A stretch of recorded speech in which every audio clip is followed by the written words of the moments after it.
Bismillahirrahmanirrahim. Assalamualaikum warahmatullahi wabarakatuh. Alhamdulillah. Alhamdulillahilladzi ja'alana minan nasikhin wa afhamana min ulumil ulama'ir rasikhin.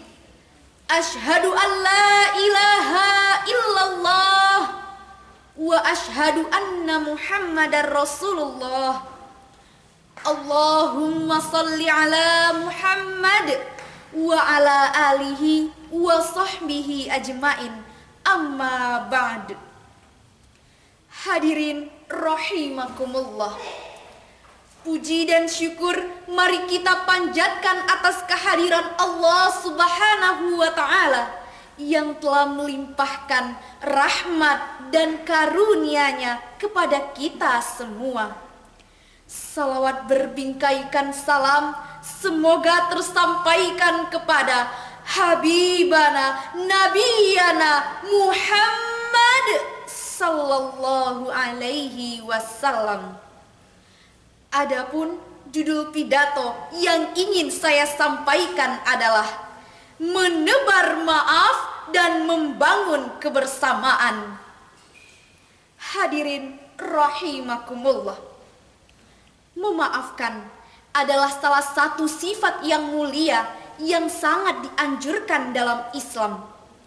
Di dalam agama Islam, sebesar dan sepedih apapun manusia mengalami dampak akibat kesalahan yang dilakukan oleh orang lain, Allah Subhanahu wa ta'ala tetap memerintahkan untuk melapangkan dada. Sebagaimana firman Allah, A'udzu billahi minasyaitonir rajim. Bismillahirrahmanirrahim.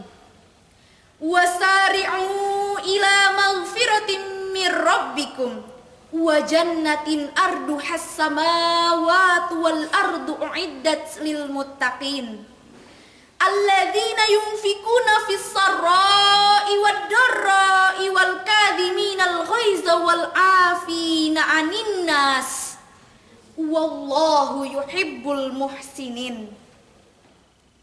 Dan bersegeralah kamu mencari ampunan dari Tuhanmu dan mendapatkan surga yang luasnya seluas langit dan bumi yang diberikan bagi orang-orang yang bertakwa, yakni orang-orang yang berinfak baik di waktu luang maupun sempit, dan orang-orang yang menahan amarahnya dan memaafkan kesalahan orang lain. Dan Allah mencintai orang-orang yang berbuat kebaikan. Quran Surat Ali Imran ayat 133 dan 134. Di dalam Al-Quran dan tafsirnya jilid 1 halaman 45 bahwa diriwayatkan oleh Al-Baihaqi ada seorang jariyah atau budak perempuan milik Ali bin Husain. Ia menolong tuannya menuangkan air dari kendi untuk mengambil air wudhu. Kemudian kendi itu pecah dari tangannya dan pecah berserakan. Lalu Ali bin Husain mukanya seakan-akan marah. Budak itu berkata, wal kadhiminal ghaiz, dan orang-orang yang menahan amarahnya. Ali bin Husain menjawab, aku telah menahan itu. Kemudian budak itu berkata lagi, wal afina anin nas. Ali bin Abi Husain menjawab, aku telah memaafkanmu. Akhirnya budak itu berkata lagi, wallahu yuhibbul muhsinin, dan Allah mencintai orang-orang yang berbuat kebaikan. Ali bin Husain kembali menjawab, pergilah kamu dan aku telah memerdekakanmu. Demikianlah salah satu tindakan dari seorang cucu Rasulullah Sallallahu Alaihi Wasallam terhadap seorang budak, karena memang ia mukmin yang bertakwa. Tetapi bukan hanya diberi maafkan kesalahan budaknya, bahkan pemberian maaf itu diiringi dengan berbuat baik dengan memerdekakannya. Hadirin rahimakumullah, memang ini tidaklah mudah. Agama hanya menganjurkan dan tidak mewajibkan, karena meminta maaf harus dilakukan dengan tulus, dan pemaksaan bertentangan dengan ketulusan. Allah Subhanahu wa ta'ala memerintahkan kepada setiap hambanya untuk melapangkan dada atas kesalahan sesama. Asbabun Nuzul surat Ali Imran ayat 134 merupakan kunci untuk membentuk pribadi muslim yang soleh. Ini merupakan acuan yang bernilai dalam menjalankan kehidupan bermasyarakat. Di dalam ayat ini juga terdapat 3 karakter orang yang bertakwa. Di antaranya, pertama, gemar berinfak. Kedua, pribadi yang mampu mengontrol emosi. Dan yang ketiga, mudah memberi maaf. Sebagaimana sabda Rasulullah sallallahu alaihi wasallam, an Abi Hurairah radhiyallahu an Rasulullah sallallahu alaihi wasallam qala, mana qasat sadaqatun min malin wa mazadallahi abdan bi afwin illa izan wa ma tawadu'a ahadulillah illa rafa'ahullah. Rawahul Muslim wa khairuh. Dari Abu Hurairah radhiyallahu an, Rasulullah sallallahu alaihi wasallam bersabda, tidaklah sedekah mengurangi harta, dan Allah Subhanahu wa ta'ala tiada menambahkan kepada seorang hamba yang pemaaf kecuali kemuliaan, serta tidaklah seorang hamba menundukkan diri karena Allah Subhanahu wa ta'ala. Hadirin rahimakumullah, dari karakter tersebut, orang yang bertakwa mudah membuka pintu maaf yang seluas-luasnya. Kita singkirkan segala kotoran jiwa kita, baik rasa iri, dengki, permusuhan antar sesama manusia maupun umat beragama. Jauhkan segala perbedaan dan kita saling menjaga kerukunan. Apalagi jika kita melihat secara teliti, semua umat Islam memiliki titik kesamaan, yakni akidah yang sama, referensi yang sama, dan kita pertahankan kebersamaan di antara umat Islam.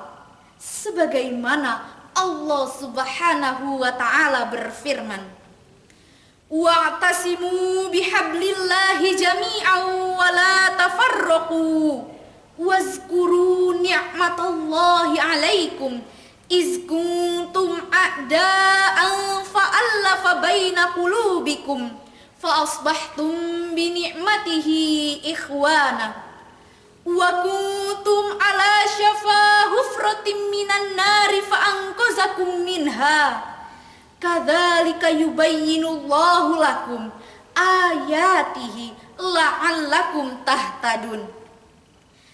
Dan berpeganglah kamu semuanya pada tali agama Allah, dan janganlah bercerai-berai, dan ingatlah akan nikmat Allah kepadamu ketika kamu dahulu pada masa jahiliyah bermusuh-musuhan, lalu Allah mempersatukan hatimu. Maka menjadilah kamu karena nikmat Allah orang-orang yang bersaudara. Sedangkan ketika kamu berada di tepi jurang neraka, lalu Allah menyelamatkanmu daripadanya. Demikianlah Allah menerangkan ayat-ayatnya kepadamu agar kamu mendapat petunjuk. Quran Surat Ali Imran ayat 103. Asbabun nuzul ayat tersebut diriwayatkan oleh Al-Farabi dan Ibnu Abi Hatim yang bersumber dari Ibnu Abbas bahwa ketika kaum Aus dan Khazraj sedang duduk-duduk, berceritalah mereka tentang permasalahan yang terjadi pada zaman jahiliyah. Sehingga bangkitlah kemarahan di antara kedua kaum tersebut. Masing-masing bangkit sambil memegang senjatanya, saling berhadapan mata. Lalu turunlah ayat tadi yang melerai keduanya. Hadirin rahimakumullah. Dari Profesor Dr. Mahmud Yunus dalam tafsir Quran Karim Juz 4 halaman 84 memberikan keterangan. Bangsa Arab sebelum datang agama Islam adalah keadaan bermusuh-musuhan, berpecah belah dan berperang-perangan antara satu dusun dengan dusun lainnya. Setelah datang Rasulullah SAW membawa agama Islam dan menyiarkan kitab suci Al-Quran, berubahlah budi pekerti mereka sehingga menjadi suatu umat yang hidup dalam kedamaian dan berkasih-kasihan antar sesama mereka.